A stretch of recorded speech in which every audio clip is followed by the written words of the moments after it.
अब हम दूसरे पद को देखेंगे। तो पहले पद में तो आप देखे हैं कि शरद ऋतु का आगमन है और शरद ऋतु के आगमन से उर्मिला का विरह और अधिक बढ़ जा रहा है और अपने पति को वो याद कर रही हैं।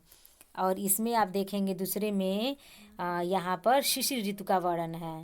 पहले में शरद ऋतु का वर्णन था और दूसरे में शिशिर ऋतु का वर्णन है।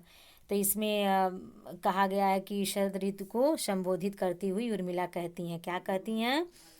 कहती हैं कि शिशिर न फिर गिरिवन में। गिर माने पर्वत, गिर माने पर्वत होता है। तो यहाँ पर कह रही हैं कि तू क्या करो, शिशिर से हे ऋतु से प्रार्थना करती हुई कहती हैं कि हे शिशिर, तू पर्वतों और वनों में मत घूम। गिर मतलब होता घूमना। हे शिशिर, तुम पर्वतों और वनों में मत घूमो। तू जितना भी पतझड़ चाहे, जितना मांगे पतझड़ दूंगी मैं इस निज नंदन में। नंदन का अर्थ होता है इंद्र का उद्यान, या नंदन का अर्थ एक तरह से बागीचा को भी ले सकते हैं। तो वो कह रही हैं कि तू जितना भी पतझड़ चाहे, अर्थात जितने पत्ते चाहें वे सारे मैं तुझे अपने नंदन वन के समान इस शरीर से ही दे दूंगी। वो वन को अपने शरीर से उपमा दे रही हैं। कौन? उर्मिला। तात्पर्य ये है कि पतझड़ के वृक्षों के पीले पत्ते झड़ते रहते हैं और उर्मिला अपने शरीर के विभिन्न अंगों को ही पतझड़ के रूप में प्रस्तुत करती हैं, क्योंकि वियोग के कारण उनके शरीर के सारे अंग पत्तों के समान पीले पड़कर नष्ट होते जा रहे हैं। फिर कह रही हैं कि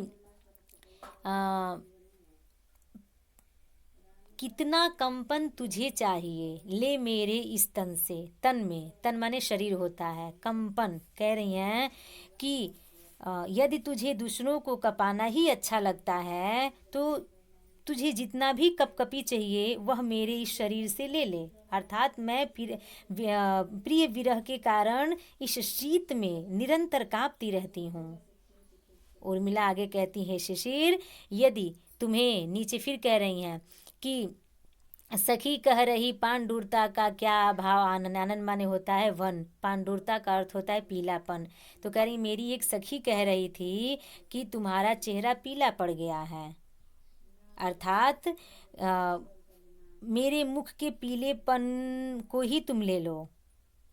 कह रही हैं कि यदि तुझे पीलापन इतना ही अधिक पसंद है तो उसे मेरे मुख से ले लो, क्योंकि मेरी सखी कह रही है कि मेरे मुख पर पीलेपन की कोई कमी नहीं है, अर्थात विरह के कारण मेरा मुख पूरी तरह से पीला पड़ गया है। हे भाई, यहाँ शिशिर ऋतु को भाई संबोधित करते हुए कह रही, हे वीर, या अर्थात हे भाई, यदि मेरे मन रूपी पात्र में, यहाँ नीचे कह रही हैं, ध्यान देना, वीर जमा दे नयन नीर यदि तू मानस भाजन में। मानस भाजन, मानस भाजन का अर्थ होता है, मानस का अर्थ होता है मन, भाजन का अर्थ होता है बर्तन, ठीक है। और फिर कह रही हैं कि नयन नीर, नयन माने नेत्र, नीर माने पानी।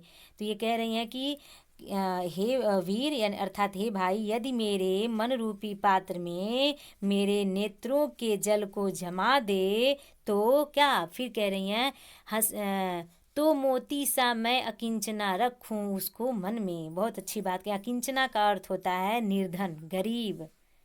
अकिंचना का अर्थ निर्धन, गरीब। तो वो कह रही हैं तो मैं अपने आंसुओं को मन ही मन, सॉरी गलत बोल दी है, यहाँ पर वो कह रही हैं कि तो मैं उसको अपने मन में मोती सा बहुमूल्य समझकर सुरक्षित रखूंगी, अर्थात मैं अपने आंसुओं को मन ही मन पीती हुई धैर्य धारण करती रहूंगी। फिर नीचे कह रही हैं कि हंसी गई रो भी न सकूं मैं इस जीवन में। क्या मेरी हंसी चली गई, क्या मैं अब इस जीवन में रो भी न सकूं? अर्थात यदि मेरा रोना और हंसना दोनों ही बंद हो जाएगा तो फिर मैं जीवित कैसे रहूंगी?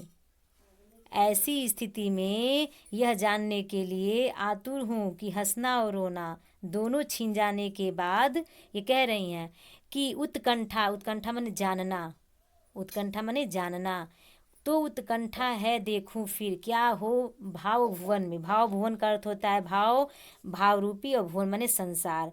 तो वो कह रही हैं कि मैं ये सॉरी यहाँ पर कहा आतुर हूँ कि हंसना और रोना दोनों ही छिन जाने के बाद मेरे इस भाव रूपी संसार में फिर क्या हलचल शेष रह जाएगी। अर्थात फिर मेरे हृदय में और कौन से भाव उत्पन्न हो पाएंगे।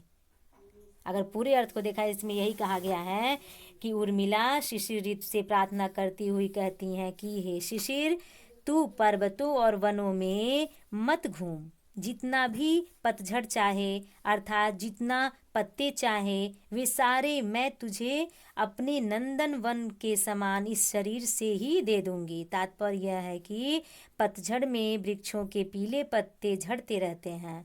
उर्मिला अपने शरीर के विभिन्न अंगों को ही पत्तों के रूप में प्रस्तुत करती हैं, क्योंकि वियोग के कारण उसके शरीर के सारे अंग पत्तों के समान पीले पड़कर नष्ट होते जा रहे हैं। यदि तुझे दूसरों को कपाना ही अच्छा लगता है तो मुझे जितनी भी कपकपी चाहिए वह मेरे इस शरीर से ही ले ले। अर्थात मैं प्रिय विरह के कारण इस शीत में निरंतर कांपती रहती हूँ।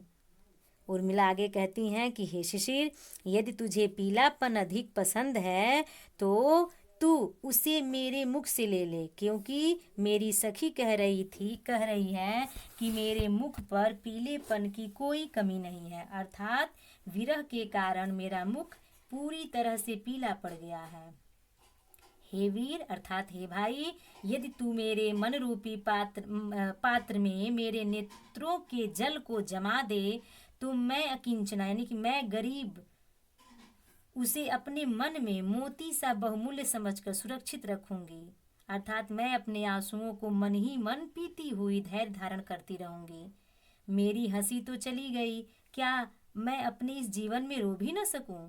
अर्थात यदि मेरा रोना और हंसना दोनों ही बंद हो जाएंगे तो फिर मैं जीवित कैसे रहूंगी। ऐसी स्थिति में मैं यह जानने के लिए आतुर हूँ यानी व्याकुल हूँ, उत्सुक हूँ कि हंसना और रोना दोनों ही यदि छीन जाए तो बाद में इस भाव रूपी संसार में फिर क्या हलचल शेष रह जाएगी। अर्थात फिर मेरे हृदय में और कौन से भाव उत्पन्न हो पाएंगे। ये बात क्या उर्मिला शिशिर ऋतु से कह रही हैं। चलिए इसको आप ध्यान से सुनिएगा, समझिएगा। इसमें यही है कि विरहणी उर्मिला की मानसिक और शारीरिक विषाद का संपूर्ण हृदय ग्राही चित्रण किया गया है, यानी हृदय को स्पर्श करने वाली बात कही गई है।